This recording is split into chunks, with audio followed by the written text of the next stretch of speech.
చేసిన కూటమి కాపు నాయకులకి కార్యకర్తలకి చాలా తక్కువ టైంలో చాలా ఎక్కువ మంది వచ్చారు, చాలా సంతోషం అండి. అలాగే వచ్చిన చాలా తక్కువ టైంలో వచ్చిన మీకు సంబంధించిన మీడియా మిత్రులందరికీ నమస్కారాలు.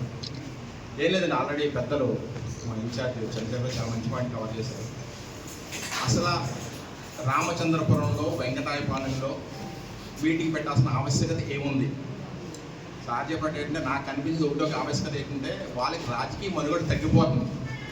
దానికి కారణం ఏంటంటే అండి 2019 నుంచి కానీ గత నుంచి కానీ నాయకులంతా కూడా కాపుల పేర్లు చెప్పుకుని నాయకులుగా ఎదిగారు అంతే. వాళ్ళ స్వార్థం చూసుకుని నాయకులుగా ఎదిగారు తప్ప ఏ రోజు కూడా కాపులకి ఏ విధంగా కూడా ఏమీ చేయలేదు. దాని ఉదాహరణ చెప్తాను. 2019-24 ఎవరి ప్రభుత్వం ఉందండి? వైఎస్ఆర్సీ ప్రభుత్వం ఉంది. ఇప్పుడు వాళ్ళే కదా ఉన్నారు. ఇప్పుడు ఏమంటారు కళ్యాణ్ గారిని, మీరు కమ్మలు గూడిగం చేస్తున్నారా? అప్పుడు ఈ కాపురేట్లు ఎవరు గూడిగం చేశారు సార్? మీరంతానే ఈ పదవులందరూ ఎవరు? మీరు రెడ్డిలు గూడిగం చేశారా? లేకపోతే కొంతమంది నాయకులు కాంగ్రెస్లో ఉన్నారు పాత రోజుల్లో, అప్పుడు కూడా రెడ్డి కాంగ్రెస్ అంటారు కదా, అట్లని గూడిగం చేశారు. మీరు ఏం చేశారు చెప్పండి? సార్ చెప్పినట్టు 2-3 విషయాలు. చాలా బాధాకరమైన విషయం ఏంటంటే ఆ జగ్గంపూడి ప్రతిపాడు ఎంటర్ అయిన వెంటనే అసలు చాలా నిర్దాక్షిణ్యంగా అంతమంది పెద్ద కాపు నాయకులు ఉండగా కాపు రిజర్వేషన్ కుదరదు, అంతేకాకుండా ఈడబ్ల్యూఎస్ రిజర్వేషన్ తీసేసాడు. అలాగే ఈ కౌలు రైతు కార్డులో కులపరంగా విభజించి కాపులందరూ కూడా అన్యాయం చేశారు. అలాగే విదేశీ విద్య అని ఉండేది యాక్చువల్గా, దాన్ని నాశనం చేశారు. అప్పుడు అడగలేని ఈ కాపు నాయకులంతా ఈ రోజు రామచంద్రపురం వచ్చి వెంకటాపురంలో పెట్టగల ఆవశ్యకత ఏంటని అడుగుతున్నాను నేను ముఖ్యంగా. ఏమన్నంటే ఏమన్నారు పెద్దలు, అబ్బే లేదు, మేము మా కాపుల్లో మా వైఎస్ఆర్సీపీ పార్టీలో మా పరిస్థితి ఏంటి, మేము రాజకీయంగా ఎందుకు ముందుకెళ్ళాలన్నారు. అలా చర్చించుకోవడం తప్పులేదు. ఎవరైనా ఆయన పెద్ద ఆయన ఎవరు, మన పెద్దలందరూ ఉన్నారు. ఎండానికి కూడా నాకు కొన్ని మాటలు రావట్లేదు. కానీ కళ్యాణ్ గారి మీద బొత్స సత్యనారాయణ గారు మమ్మల్ని రౌడీలు అంటే సహించేది లేదు అన్నాడు. ఎక్కడన్నాడు రౌడీలని? అసలు మీరు కాకినాడ మీటింగ్ కరెక్ట్గా విన్నారండి. ఆయన చెప్పింది ఏంటంటే క్రిమినల్స్కి కులం అది సపోర్ట్ చేయకూడదు. అసలు భారతదేశ చరిత్రలో అంత గంటాపదంగా ధీమాగా నాయకుడు ఎవడన్నా ఉన్నాడా? కళ్యాణ్ గారు తప్ప. ఆయన గంటాపదంగా చెప్తాడు, ఒక కులం ఓట్ల కోసం రాలేదు, దేశ సమగ్రత రాష్ట్ర అభివృద్ధి కోసం వచ్చాడు. అలాంటి నాయకుని అని మీరు ఇంకా స్థితిని ఇంకా దిగజార్చుకుంటున్నారు. అలాగే వైఎస్ఆర్సీపీ గవర్నమెంట్లో అసలు కాపులకి ఎక్కడైనా సరే వైఎస్ఆర్సీపీ గవర్నమెంట్లో ఎంత చేసింది చెప్పండి? ఓపెన్గా మాట్లాడుకుందాం. నాకు తెలిసి అక్కడక్కడ ఇచ్చింది 15,000 ఇచ్చారు. ఓపెన్గా మాట ఎంత 1-2% చేసినంతే. మిగతాదంతా కూడా కాపులకి ఎక్కడ ఈడబ్ల్యూఎస్ కానీ వేరే లోన్లు కానీ ఎక్కడ ఇవ్వలేదు. ఇంకో ముఖ్యమైన సమాచారం ఏంటంటే మీ మనస్సాక్షి అడగండి, ఆయన మామూలుగానే ఎవరో గొడ్డల పార్టీ వచ్చేసి ఎవరికి విలువ ఇవ్వడం. చాలా మంది ఆడ పార్టీ వాళ్ళు ఏడుస్తారు. కాపులు అంటే ఇంకా హీనంగా చూస్తాడు. అపాయింట్మెంట్ కూడా దక్కదు. ఆల్రెడీ చాలా మంది పేర్లు చెప్పలేం, కానీ కృష్ణా జిల్లా వాళ్ళు అన్ని పళ్ళకి బయటకు కూడా వచ్చేసారు ఆయనతో. అలాంటి దారుణమైన పార్టీ. ఇంకో ముఖ్యమైన విషయం, అంతా పెద్దలండి, చాలా మంది పెద్ద నాయకులు. నాలాంటి చిన్నోడు చెప్పొచ్చు, కానీ మీ గొయ్యి మీరే తవ్వుకుంటున్నారు, దాంట్లో ఎటువంటి అతిశక్తి లేదు.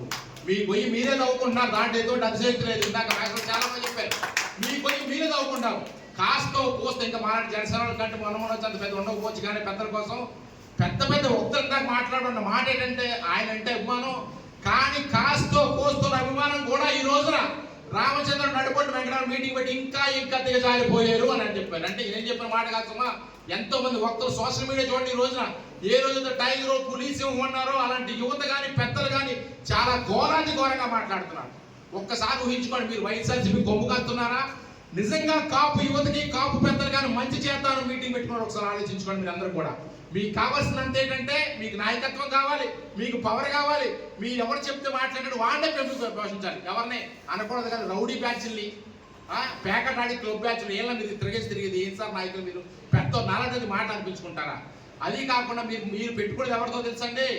పవన్ కళ్యాణ్ని ఏం చేస్తారంటే బాగా బాధగా విషయం ఏంటో అందరికి కూడా, ఆయనకు కులాన్ని అంటగట్టి ఆయన కులముద్ర వేసేసారు. ఇది పాత రోజులు కాదు, గట్టిగా చెప్తున్నారు, రాసుకోండి. ఇవి పాతికలిగిన రోజులు కాదు. యువత పెద్దలు అందరూ కులాలకు అతీతంగా ఓసీ బీసీ ఎస్సీ ఎస్టీ ఎక్కడున్నా సరే పాడేరైనా ఎక్కడైనా ఆంధ్రప్రదేశ్ నలుమూలంతా కూడా పవన్ కళ్యాణ్ గారి పక్కనే ఉన్నారు. దానికి కారణం ఏంటంటే ఆయన చిత్తశుద్ధి. ఆయన అనుకుంటే సినిమాకు 100 కోట్లు తీసుకోవాలి, అందరికీ తెలుసు. ఆయన అనుకుంటే డిప్యూటీ సీఎం హోమ్ మినిస్టర్ అన్ని పదవులు తీసుకోవాలి. కావాలని చంద్రబాబు ఆ రోజున ఆయన అవకాశం తీసుకుంటే జైలుకి వెళ్ళి రాష్ట్ర అభివృద్ధి కోసం చేసిన వ్యక్తిని ఏ కులానికి అంటగట్టదు. మరీ చెప్తున్నా, ఒక మంచి వ్యక్తితో పెట్టుకుని రాబోయే రోజుల్లో చూస్తారు, ఇంకా దిగజార్చుకున్నారు. నేను ఒకటి చెప్తున్నాను, ఈ రోజున పవన్ కళ్యాణ్ గారి నీతి నిజాయితీ మరియు తెగుంపున నాయకుడితో మాత్రం మీరు ఎప్పుడు పెట్టుకోవద్దు. మీకు 50,000 అనుభవం ఉండమండి, 60,000 నాలుగు అనుభవం ఉండండి, కానీ 2026 రాబోయే రోజుల్లో మాత్రం కళ్యాణ్ గారిని ఎవరేమన్నా సరే ప్రజలు ఒప్పుకోరు. నేను కాదు ఏం చెప్తలేదు, కూటమి కాపులు చెప్పట్లేదు, ప్రజలు ఒప్పుకోరు. కుల మత భేదం లేకుండా మా చంద్రశేఖర్ గారు చెప్పిన మా సిద్ధాంతాలను కులాల మతాలు ఐక్యం కలుపుకోవాలి, దేశాభివృద్ధి కావాలి, ఇలాంటి మంచి సిద్ధాంతాలు పుట్టిన పార్టీ జనసేన. ఆ రోజున ఈ రోజు కూటమి అంతా బాగుంది, ఆ కూటమిని విచ్ఛిన్నం చేయడమే లక్ష్యం. ఇంకొక మాట చెప్తాను, మీకున్న ఒకే ఒక పాయింట్ నాటడం దారి ఏంటంటే సార్ జరగని పని, కానీ దారి కూడా మీకు చెప్తాను నేను. ఆ దారి ఏంటంటే మేమేమైనా మాకు మేము పట్టుకోలేదు, చిన్న అనైక్యతలు ఇవ్వాలి తప్ప మీకు మాత్రం అధికారులు రాసి పెట్టుకోని చెప్తాను. ఈ రోజు కూడా రాసి సమస్య లేదు. ఏదన్నా మా కూటమిలో ఎందుకంటే 3 పార్టీలు ఉన్నాయి, పెద్ద పార్టీ బీజేపీ నేషనల్ గా, అలాగే తెలుగుదేశం పార్టీ, జనసేన, ఎన్నో రకాల కులాలు కలయిక.